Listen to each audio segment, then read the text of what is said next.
Hi guys, నేను upload చేసిన ప్రతి వీడియో మీకు ముందుగా నోటిఫికేషన్లు రావాలంటే మన ఛానల్ సబ్స్క్రైబ్ చేసుకొని గంట సింబల్ నొక్కి ఆల్ నొక్కండి. అలాగే ఒక లైక్ కామెంట్ కూడా ఇవ్వండి. Thank you. ఈరోజు మనం మన తెలుగు రెండు రాష్ట్రాల్లో చాలా ఫేమస్ అయిన పాపికొండల టూర్ వెళ్తున్నాం. హైదరాబాద్ నుంచి భద్రాచలం 370 కిలోమీటర్లు, భద్రాచలం నుంచి ఈ బోటింగ్ పాయింట్ 70 కిలోమీటర్లు ఉంటుంది. ఈ ప్రాంతాన్ని పోచవరం అంటారు. టికెట్ వచ్చి ఒకరికి 950 రూపాయలు తీసుకుంటారు. ఆ 950 రూపాయల్లోనే మార్నింగ్ టిఫిన్, మధ్యాహ్నం భోజనం. పాపికొండల ట్రిప్ అయిపోయిన తర్వాత టీ స్నాక్స్ కూడా ఇస్తారు. టిఫిన్ మాత్రం చాలా బాగుంది. 2 ఇడ్లీ ఉప్మా పెట్టారు. చట్నీ కూడా చాలా టేస్టీగా ఉంది.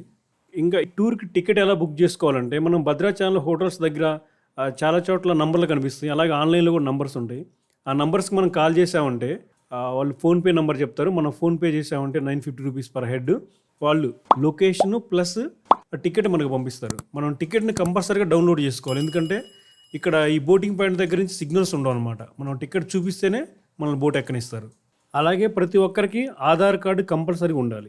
బోట్ ఎక్కగానే అందరికీ లైఫ్ జాకెట్స్ ఇచ్చారు. ఎప్పుడు మా బోటు స్టార్ట్ అవుద్దా అని అనుకుంటుండగానే గోదావరిలో మా పాపికొండల విహారయాత్ర స్టార్ట్ అయిపోయింది. ఇది మార్చి నెల.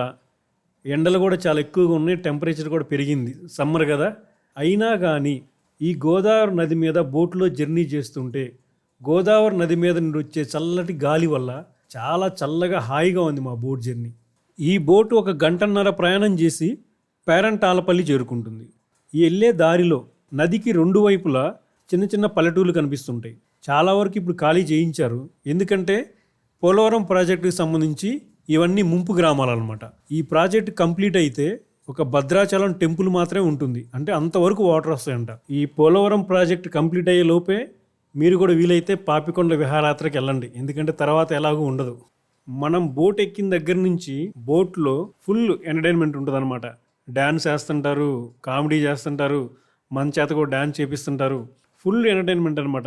పేరంటాలంపల్లి గంటన్నర జర్నీ ఉంటుంది. అసలు టైం ఎలా గడిచిపోయింది కూడా తెలియదు అనమాట. అంత ఎంటర్టైన్మెంట్గా ఉంటుంది అన్నమాట ఈ జర్నీ అంతా కూడా.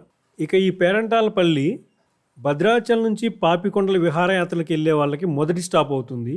రాజమండ్రి నుంచి పాపికొండల విహారయాత్రకు వచ్చే వాళ్ళకి లాస్ట్ స్టాప్ అవుతుంది. ఎవరైనా రాజమండ్రి నుంచి భద్రాచలం వలన, భద్రాచలం నుంచి రాజమండ్రి ఈ గోదావరి నది మీద వెళ్ళాలనుకుంటే మనం టికెట్ తీసుకునేటప్పుడే వాళ్ళకి ముందుగా చెప్పామంటే ఈ పేరంటాలపల్లిలో మనం ఆ బోట్ షిఫ్ట్ అవుతాం అనమాట.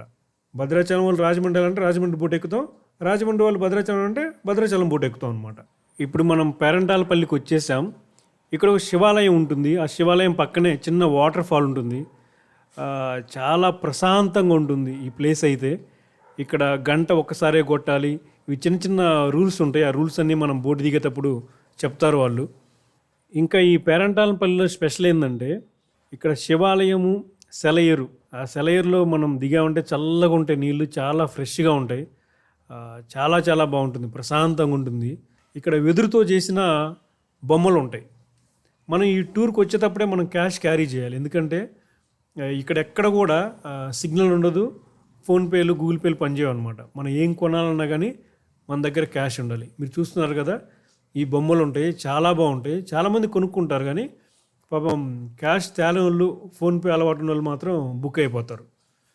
ఇంకా మనకి టికెట్ మీద వెజ్ ఫుడ్ పెడతారు. బోట్లో ఇక్కడే పెడతారు. ఈ టెంపుల్ చూసుకొని మనం బోట్ ఎక్కగానే అక్కడ ఫుడ్ పెడతారు. అలాగే ఈ పేరంటాల పక్కన ఆ మెట్ల దగ్గరే బొంగులో చికెన్ అమ్ముతుంటారు. ఎవరైనా నాన్ వెజ్ ప్రియులు ఉంటే కంపల్సరీగా క్యాష్ క్యారీ చేయండి. ఇంకా పేరంటాలపల్లిలో భోంచేసిన తర్వాత మన అసలు జర్నీ స్టార్ట్ అవుతుంది. ఇక్కడి నుంచే పాపికొండలు స్టార్ట్ అవుతాయి. మామూలుగా గోదావరి నది వెడల్పు 2 నుంచి 4 కిలోమీటర్లు ఉంటుంది మిగతా ప్లేసుల్లో. కానీ పాపికొండల దగ్గరకు వచ్చేసరికి ఆ విడ్త్ అంతా తగ్గిపోయి లోపలికి డెప్త్ అయిపోతుంది అనమాట. అందుకే ఇక్కడ చాలా లోతు ఉంటుంది. 4 కిలోమీటర్ల ఎడల్పు ఉన్న గోదావరి నది ఇక్కడ 1/2 కిలోమీటర్కి వచ్చేస్తుంది అనమాట. అంటే మిగతా అంతా కూడా లోపలికి వెళ్ళిపోద్ది అన్నమాట. ఆ వెడల్పు అంతా కూడా, నది అయితే తగ్గదు కదా, నీళ్ళైతే తగ్గవు కదా, ఆ ఫ్లో అంతా కూడా డీప్ అయిపోతుంది అన్నమాట. అందుకే ఇక్కడ యాక్సిడెంట్లు ఎక్కువ జరుగుతుంటాయి అనమాట. సుడిగుండాలు అన్నీ కూడా ఎక్కువ ఉంటాయి ఇక్కడ.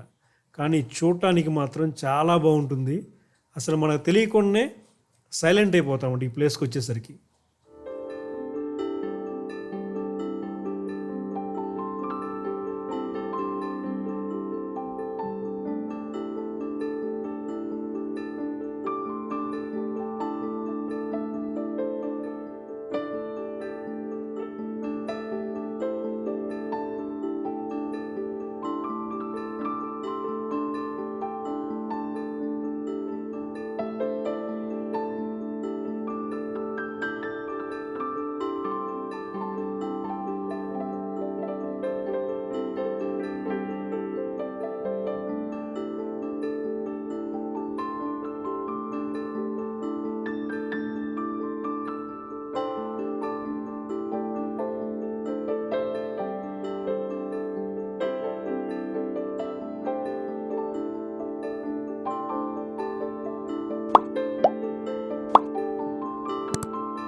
పాపికొండలు దాటిన తర్వాత సిరివాక అని ఒక విలేజ్ వస్తుంది. ఇప్పుడు మీరు చూస్తున్నారు కదా కొండ, ఆ కొండ మీద కాటేజెస్ ఉంటాయి.